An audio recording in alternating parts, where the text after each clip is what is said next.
Oh, by the way, for those of you coping about us killing the onions and destroying your cult, Jules Felker, Jules David, Redbar's wife, was in the Redbar chat last night, and someone asked her about Steel Toe. She goes, I love Steel Toe, and then she wrote, Kiki won.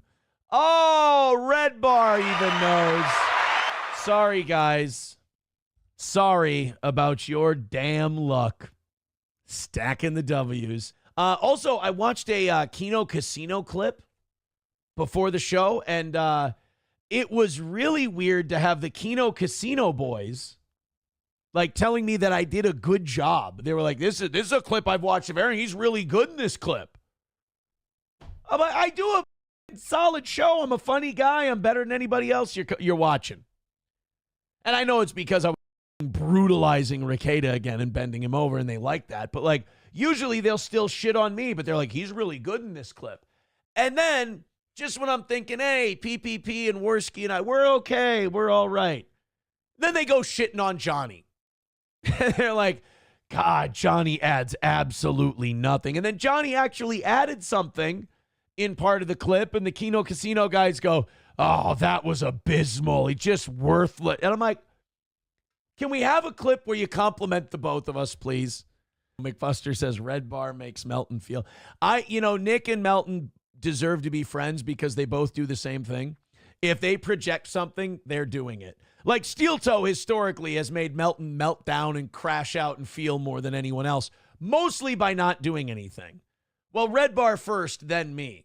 So he did that feel thing because of his insecurity, because of how bad we f***ed him up. And again, just by hitting go live, we're going to make sure Aaron never streams. We won. Keanu won. It's over. I can't wait to see what the next cope is. It's brutal. I win. I can't stop. They can't wipe the smirk off my face. It's the nerds who were bullied by the jocks in high school. Kids, I got bad news for you. The cheerleader and the jock have been taking you to the woodshed for 45 years. It's going to be happening for the next 45 years. Sorry. Wow, look at this. Even Doom. Doom says, I was surprised how much Carl stood up for Nick. Who the f*** is standing up for Nick? That is up, right? I thought that too.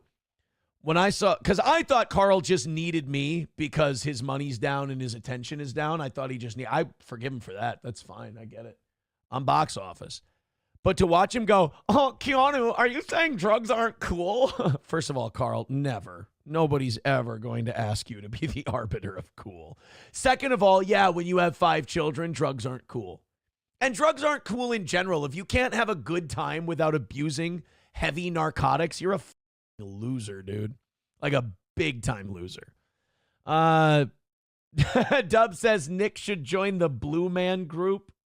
Crowder wears panties calling him Clout Goblin Carl. I mean, the joke I made at Hackamania was pretty accurate. What Carl does best is hit live and watch other people be funny.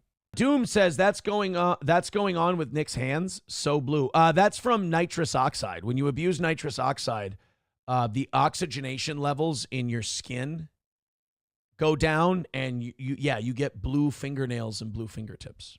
It is a real thing. Sam Show says, why can't Johnny live where he is currently? Something tells me there's an interesting story there.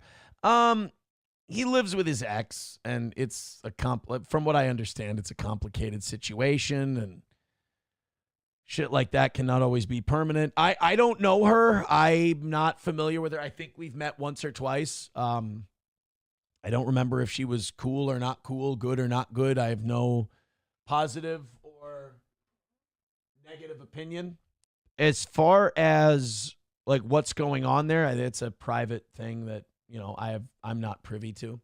Doom says, Aaron, did you ever see Nick do nitrous, or was that later? Dude, it would take a lot less time if I just told you what I didn't see Nick take in terms of drugs. I mean, we would have, we'd be here a lot less time if we just went over that. It was always so weird, like so gross to watch people do that shit because their cheeks are just puffing up and they look retarded. And it's just like, there's no quicker way to pity someone than to watch them go at drugs like an animal with no self-control. And you're just like, Jesus Christ. Like, it's just, there's nothing more pathetic. So when it comes to like Carl going, are we gonna pretend drugs aren't cool? You ever watch coke addicts go after cocaine, Carl? It's one of the most pathetic, pitiful things you can see, really. Doom says, do you think Nick would ever do meth once the money dries up? It's a good question. Yeah, he needs to get high. Who's that guy, Shmuley Buckman?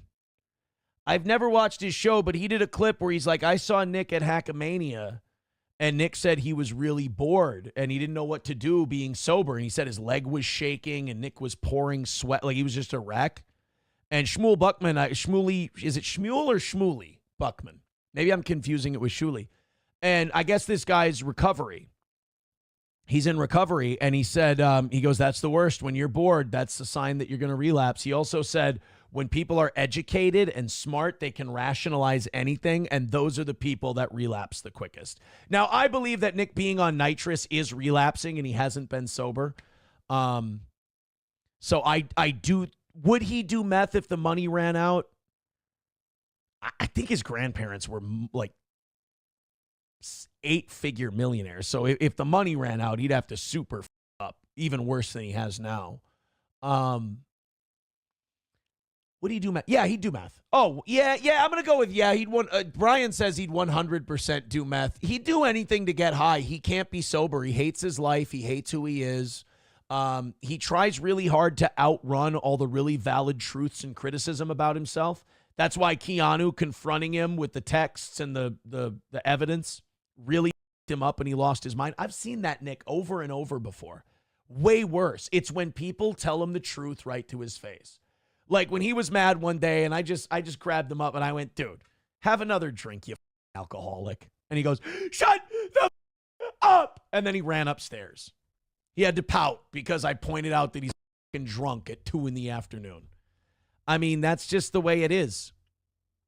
People who hate their lives, people who feel unfulfilled, people who feel as though, I think Nick being a trust fund kid and knowing he's never accomplished anything of his own, and the one thing he did accomplish, he f***ed up within a year or two. I think trying to run from that is where the drugs come from and where the drinking comes from. Is if he could just admit, like, look, I'm going to live off my grandparents' accomplishments the rest of my life and my family and I will be comfortable and that's what I'll do, he could have avoided all of this. But he overreached. He thought he could do what he couldn't do. And that failure he can't live with. So escapism is what he needs.